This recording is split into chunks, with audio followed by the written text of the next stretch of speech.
કે લક્ષ્મીને અધિકાર વધતો શું થયું? આપણા પાસે લક્ષ્મી ને સત્તા વધી નાથી શું થયું? ભવચક્રનો ફેરો એકે ના ટળ્યો. આ ભવચક્રનો ફેરો જો ના ટળે તો લક્ષ્મી હોય, સત્તા હોય, સંપત્તિ હોય, ભાવ ગમે તેટલું હોય બાપ, પણ જો આ ફેરો ના ટળી શકે તો મહાપુરુષો કે ભિખારી પણ છે, બીજું કશું છે? ભલે આ વિશ્વની આખા દેશની રાષ્ટ્રપતિ કે વડાપ્રધાન થઈને બેઠો હોય પણ પોતે પોતાનું ઓળખતો નથી બાપ, તો એના જેવું નરું અજ્ઞાન જગતમાં બીજું કોઈ નથી બાપ. એ મહાપુરુષે કે આપણે સર્વ રીતે પ્રારબ્ધના આધારે બધું સુખ ને વૈભવ ભોગવે છે, પણ મહાપુરુષો કે જો સુધી આયુ ભાથું નહીં આવે હાથમાં ત્યાં સુધી પેલું બધું જ વેડફાઈ જતો વાર લાગે. એવી જો ભક્તિ નહીં હોય, જો ધર્મના સંસ્કારો નહીં હોય, સંસ્કૃતિના સંસ્કારો નહીં હોય, તો તમારી ધન સત્તા વૈભવો પલની અંદર વ્યસનો વિષય અને વેમની અંદર વેડફાઈ જતા વાર લાગશે. અને આજનો સમય તમે જુઓ તો આ જ વસ્તુ મોટામાં મોટી બરબાદી રૂપે છે ભાઈ.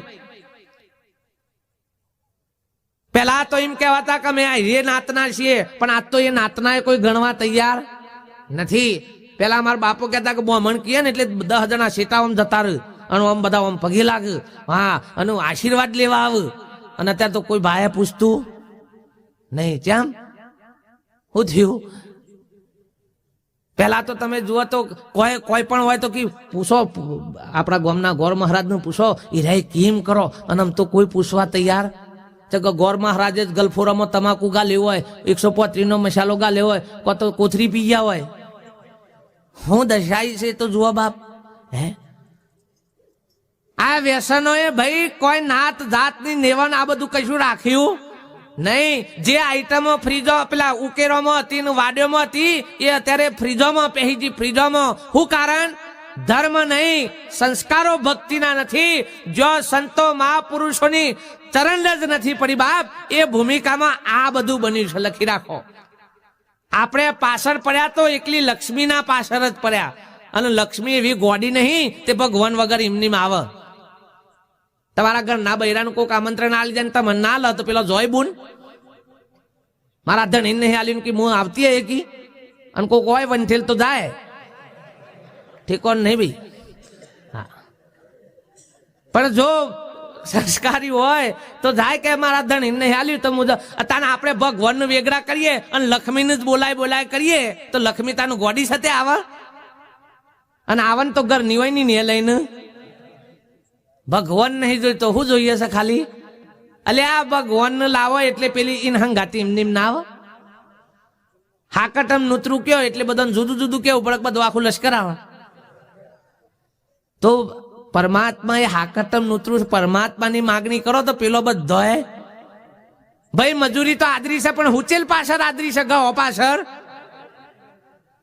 અલે ગહો પાછળ આદરો તો ઢગલા છે હુચેલ ના, પણ આ હીરો ભોન નથી બાપ. સંતો હું ગીલ્યા આમ આ ચોખે ચોખી પણ સમજાય હું નથી. ઊંધું ખતવાય છે ઉપરથી લ્યો કે આ તો કશાને માનતા જ નહીં. અલ્યા બાપ હું કઉ છું કે નરેન્દ્ર મોદી આવે અને ના હો હું થઈ જાઉં અને ને સગસગે ગાલું તો તમને એટલી ખબર ના પડે. ખારું બાપજીને હજીવો નાથી કોક ઊંચું હે તાના ઓને ગણતા, તો આ બીજો બધો અરફોટ્યો નહીં ગણતા. તમને વિહુ જ નહીં પડતી કે આવો અંશ એટલે સુધી પહોંચે હે.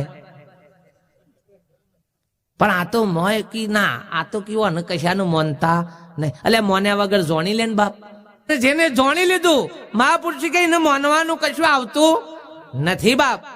અને મહાપુરુષ કે ભાઈ હાચા દેવની જો ઓળખાણ પડી જાય, હાચા પરમાત્માની જો ઓળખાણ પડી જાય તો આખું જગત ઓળખાઈ જશે બાપ. આ બધું હુકા ઉભું કર્યું છે ને એ ખબર પડે બાપ, પણ આપણે એને ઓળખવા તૈયાર નથી. મહાપુરુષ કે જૂઠા દેવને મનાવે આ દુનિયા, જૂઠા દેવને મનાવે. મનાદી તારો મોયલો દેવ ના હુજે, આ દુનિયા જૂઠા દેવને મનાવે. 11 નો ઉપવાસ કરે, સિંગ સક્રિયા ખાવે,